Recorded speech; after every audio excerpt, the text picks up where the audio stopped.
Attorney, abogado ka pala na nagtuturo sa Ateneo. At sinasabi mo, ang diferensya ng private sa public figure, pagka public figure ay hindi basta-basta. Kahit nabirahin mo, parang may lisensya ka na, parang gano'n sinasabi mo. Pero pag private, talagang kinakailangan may malis ka agad yun. Siguradong. Kaya lang nung ikaw ay nag-vlog, ito yung title ng vlog mo sa akin eh.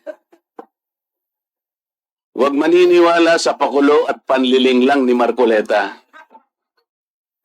Ano ang panliling lang ko, attorney?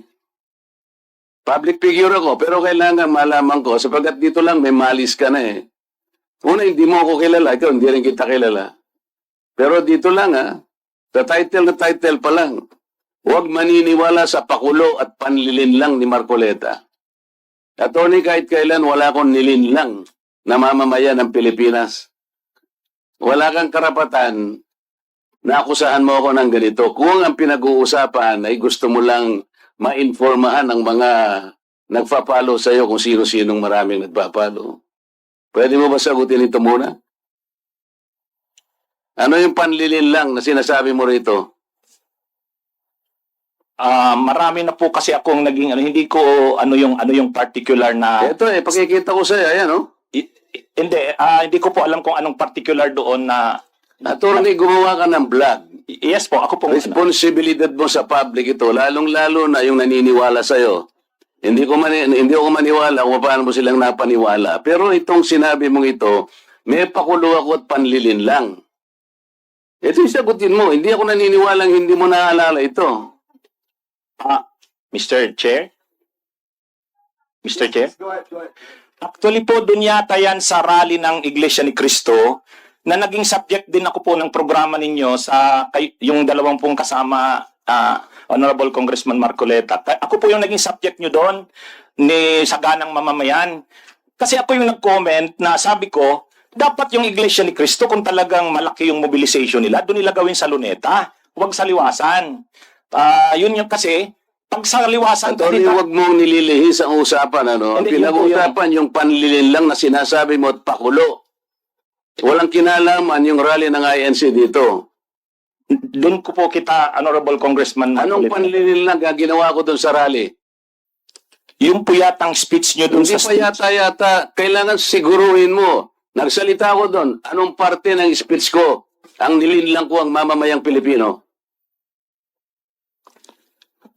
Honorable Congressman Marcoleta, yung reaction ko po yata yung speech nyo po doon sa Ano stage. nga, kung alam mo yung speech ko, ano yung panlilinlang doon?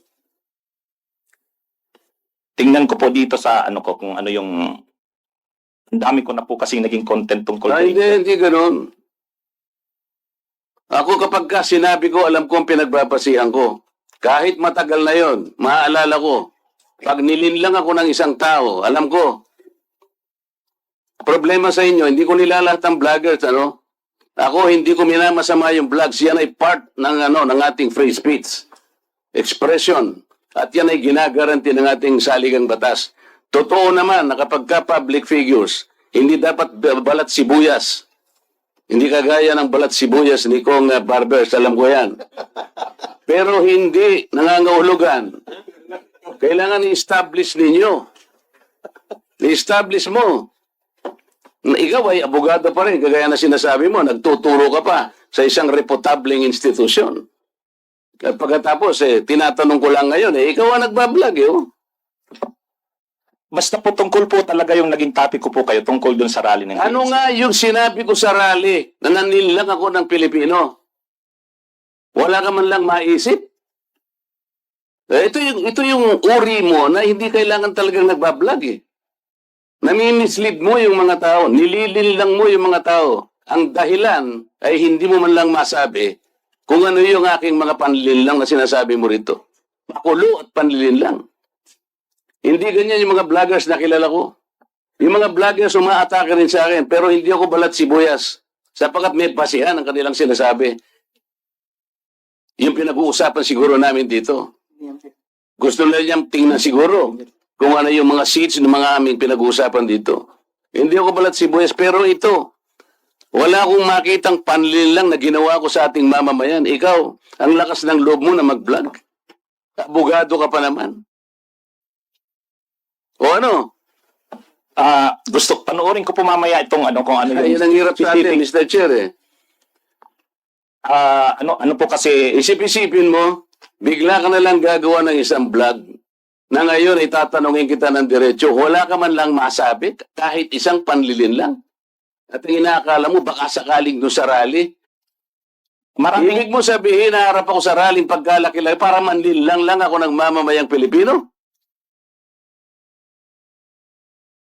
Hindi ka karapat dapat na abogado eh. Hindi ka dapat magturo sa Ateneo. Sinasabi ko sa iyo ngayon. Ako hindi ko inaukusahan ng mga vloggers. Kahit masasakit ang sinasabi nila, ngunit merong basihan. Meron silang pinagmumulan na basihan. Kamukha nung isang vlogger, Mr. Chair. Nakita niya yung isang tarpaulin, isang billboard na-install doon sa SLEX.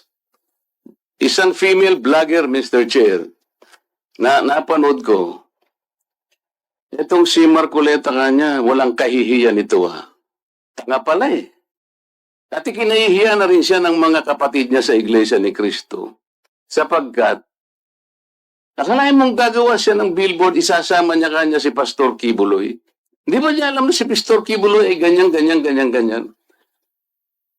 So, kinakailangan, Mr. Chair, na sagutin ko. Ang pagkakasabi ko lang po na sagutin ko, miss ka ako, hindi kita kilala, pero medyo nasaktan lang ako, pero nandun na lang, pagpapasensyaan na kita, sapagat ako ay public figure.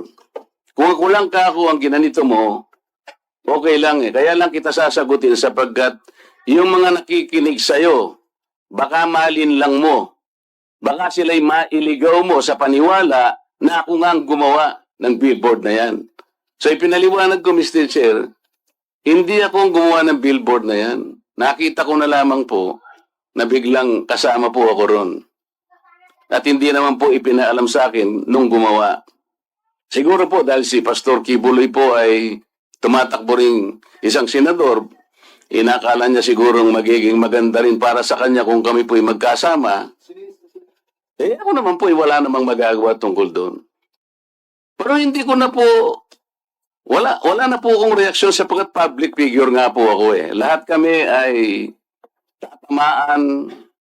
Ito nga po yung napakagandang pagkakasalita po sa Korte Suprema eh. Mr. Chair, basahin ko lang, maliit lang po ito.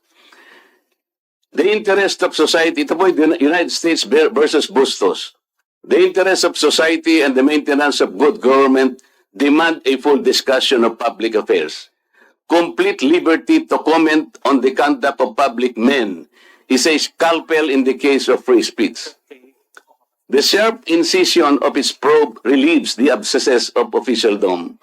Men in public life may suffer under a hostile and an unjust accusation. The wound can be assuaged with the balm of a clear conscience. A public officer must not be too thin-skinned with reference to comment upon his official acts. Kaya ko na lang siyang i-tolerate, Mr. Chair, yung babaeng yun eh. Pero ikaw, attorney, dahil sa attorney ka, yan ang sinasabi mo, at nagtuturo ka pa sa isang reputable institution, dito lamang sa title mo eh. Huwag maniniwala sa pakulo at panlilin lang ni Marcoleta. Pagkatapos tatanungin kita ngayon, kung anong panlilin lang ang ginawa ko, wala ka man lang masabi. Kita ni demanda pero hindi na kita pagtitsagaan eh. Kung ikaw lang. Gusto ko lang malaman ng mga tao na walang basihan tong ginagawa mo. Para sa akin, sapat na. Nakabayaran sa'yo. O total, hindi na siya makakimbo, Mr. Chair. Tatigilan ko na siya. And with that, Congressman Marcoleta, that will serve as your time as interpolator. Ang haba ng interpolation mo. But I will not deduct that sa time mo, Congressman Marcoleta. Okay. Attorney Ricky, you still want to pursue your, or that will be it. So yun lang po. Siguro we give you time also to answer back on baka panoodin mo muna yung mga vlog mo. Later on, you can approach us if you wanted to defend your Eh, dapat nga mag-disbar pa yan eh.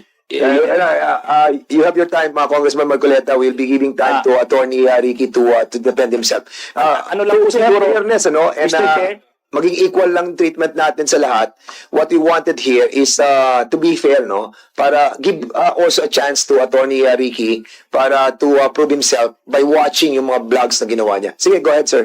Mr. Chair, yun po yung sinasabi ko na kapag kakasuhan halimbawa ang isang vlogger tulad ko sa ganyang sinabi ko, kung public official yung naging subject ng aking vlog, ipo-prove na malicious yung intent ko. Yun yung pagkakaiba. Pagka-private naman, hindi, presumed ka agad na malicious. So, yun po yung pagkakaiba. Kaya, yan po yung ano. Ang isa pa, yung mga members po ng Congress, lahat po tayo, kahit ordinary citizens, may freedom of expression, freedom of speech. Kami ring mga vloggers, mayroon. Ang pagkakaiba lang po natin, kayo pag nasa Congress, hindi kayo pwedeng kasuhan kasi may privilege kayo, anumang sabihin nyo. Pero kami, kahit vloggers kami, pwede kaming kasuhan. Yun nga lang, ang pagkakaiba, ang magiging defense talaga namin, freedom of expression. Kaya nga, kapag kinasuhan kami ng private individuals,